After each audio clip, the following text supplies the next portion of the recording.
underneath we want to check for hoses rubbing. As you can see, these hoses are rubbing. So if you see any excessive wear on the hoses, replace them. Report them so they can get replaced. When I check all the hoses, as you can see over here, check all the hoses for wear and for damage. We can check all the components underneath. When I check the front differential too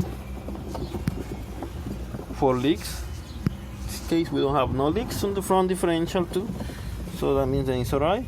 When I check for plates again, we're just gonna do a visual check on the brake chamber for movement, play. In this case, because the brake is applied, this brake chamber is making a lot of pressure, so you won't be able to move it. But just double check everything, like for any broken piece.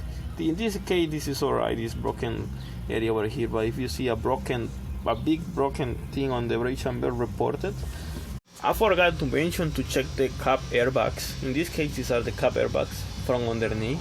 So just check for leaks, and the shock absorbers too. Check for leaks and for play. That'll be all to check on the car airbags. In this case, we have the DPF filter. What we're going to check for it is for cracks, bends, leaks, broken hoses, broken wires, clamps that are in a good position, and for the placement, the secure belts. In this case, we have the belt over here. Make sure that it's tight, and that'll be all. Then we are going to check on the DPF, because to check the functionality of the DPF, we have to have the engine running with a parking regeneration or driving to actually see that the DPF is working with no problems.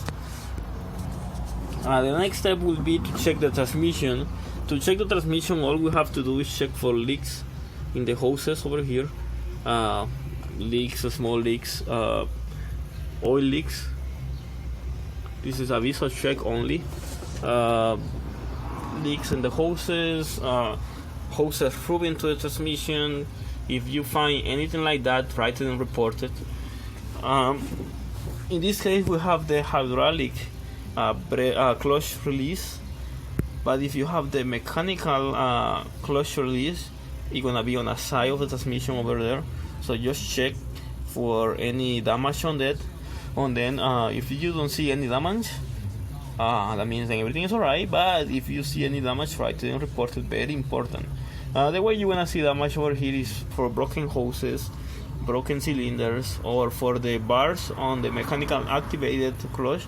It's going to be like excessive play, or bars out of position. So write it and report it to get it fixed before you remove the truck. Because we are underneath the truck, we can take advantage of the situation and check the fuel tanks.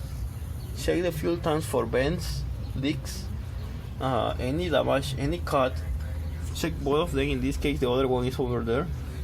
So check both of them for that. Check the belts, the fuel tank belts, if they're in good condition. If you see that they're cracked or they have any damage, write and report it, because this is a very important safety requirement, and it's not only for the DOT inspection, it's for yourself too, because if the fuel tank falls or anything happens, the truck can catch on fire, and this is a big problem on the road. In this case, we know that we have an oil leak over here. So if you want to double check the oil leak, you can come underneath and check the oil leak, and you're going to see from where the oil leak is coming from. If for some reason there is nothing, if you know then the oil leak is coming from some area, well, you don't have to do anything else, but make sure to double check. We're gonna do the same process with the brakes on the front, the same process we did on the rear. When I check the lining of the brakes and the condition for cracks and stuff like that. And now, because we are underneath, we can check the bushings. So when I check the bushing of the leaf springs, remember to check the rear bushings too. We can check the bushing, the tie rod bars, and the other stuff in the suspension, because we are underneath. If there is no problems, well, you don't have to write anything. But if you find any problems, write it. Also, make sure to double check the supports In this case, these are the engine support, the engine mounts. Check them for cracks or the material around. It should be in a decent condition. If you see that there is something coming out of the engine support, write it and report it, because this is a very important part of the engine. In some cases, the engine can come out over here and can fall to the chassis over here, and this can cause problems. I have seen KWs with come inside a 6, and they come out from here and they fall to the chassis over here, and that's a big problem on the road. You're going to check for leaks in the exhaust bellow. Usually it leaks fuel, so if you see any excessive fuel coming from the exhaust bellow, report it. Check for all the covers on the fuse boxes. In this case, we have this fuse box over here. Check for the covers. If they don't have the covers, request them, because these are very expensive parts, and most of the time water is the cause of most of the damage of them. So check for the covers, and if they don't have them, report it and request for them. Check the lights, check the functionality of the light, high beam, low beam, turn signal lights left and right, stop brakes and stop lights, and all the other lights, the clearance lights. Make sure that they work with no problems. Check the batteries. Open the battery compartment and check the batteries, corrosion, broken pieces, broken batteries. So pretty much this will be all you're gonna be checking on a used truck. Remember to double check all the stuff that I told you about. Make a report, write it, write all the stuff that you find on the truck, and report it after that. And I should make sure to have a copy of that report, because after you report that, you have to make sure to remember what you report, what are the stuff then you request to be fixed. So make sure to do that. Then after that, after checking all the components of the truck, the next step will be to take the truck to a test drive, but that will be something that you will do personally or your driver will do. So all you have to do in this case is to try to drive the truck on high speed over like 55-60 miles per hour to see if you can feel any vibration on the steering wheel, any vibration of the floor of the cab, any vibration on the gear, on the stick shift gear, and if you can hear any noises coming from different areas of the truck. Make sure to do that. Make sure to see the brake system, to apply the brakes, to see how long or how effective they are when you applying the brakes. The steering wheel, the gears, see how they're going through, like the first, second, third, and see how easily they go. Check the power of the engine. Make sure to check that very well, because in some cases the engine doesn't have much power, but it's really hard to do that because the engine has to be with a payload on the back with a trailer to actually tell the power of the engine. So most of the other checks you have to do it while you are driving the truck on a payload on the road, but that means that you already purchased the truck. But sadly, that's the only way to check the engine performance, the engine oil consumption and the coolant consumption and stuff like that. So right now I'm just giving you tips to do a basic inspection on the truck, because most of the time the basic inspection is the most important inspection that you gotta do before buying a truck. Also, I forgot to mention that there is an important stuff that you need to check is for the frame and cross members. You have to check the cross members and the frame components, then they're not cracked or broken, because that's very important. But make sure to check the truck very well. It doesn't matter what type of truck it is KW, International, Volvo, Freightliner. Make sure to double check.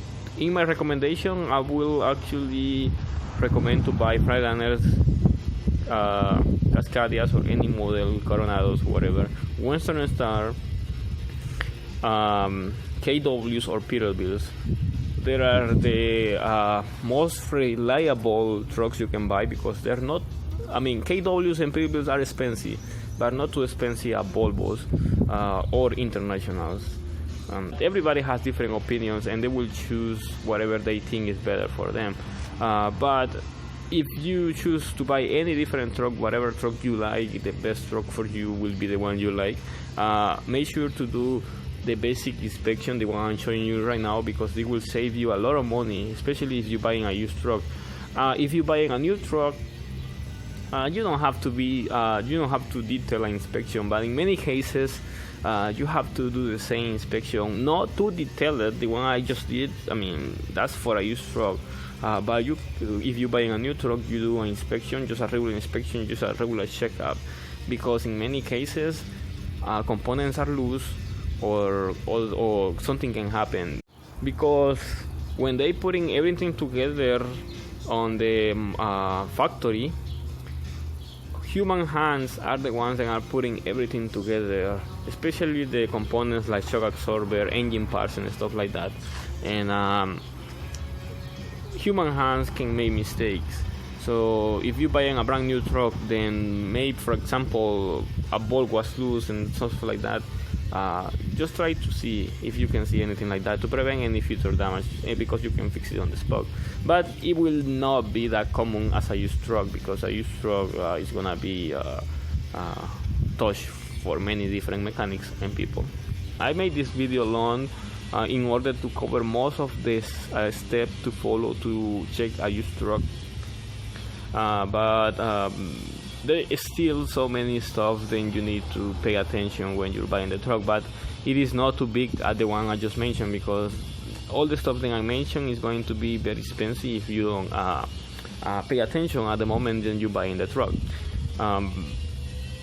If, for example, you're buying the truck and you didn't check it at all, you go to your yard or whatever place you are parking the truck, make sure to do a pre-trip inspection. Take your truck to the mechanic to inspect it very well. For example, if you already buy it, don't set the truck like that. Just inspect it very well and fix whatever is necessary to fix before sending the truck on inspection. on the trip. If you have anything to add to this video, you can comment below at the comment section below. You have your own thoughts, you have your own opinions. You can freely do, share or help others on questions and stuff like that. If you want to support my channel, you can check at the video description below for details how to support my channel, how to send support to my channel. I accept many different kind of help, so I can keep making videos to help everybody on the road or in the road shops.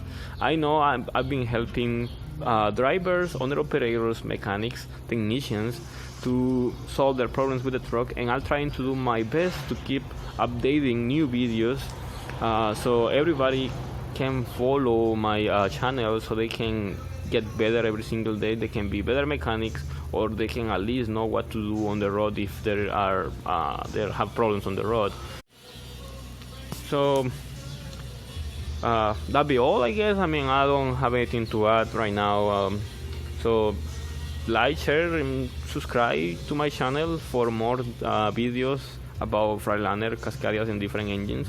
And thank you for watching. Thank you for your support to everybody that actually send support to my channel.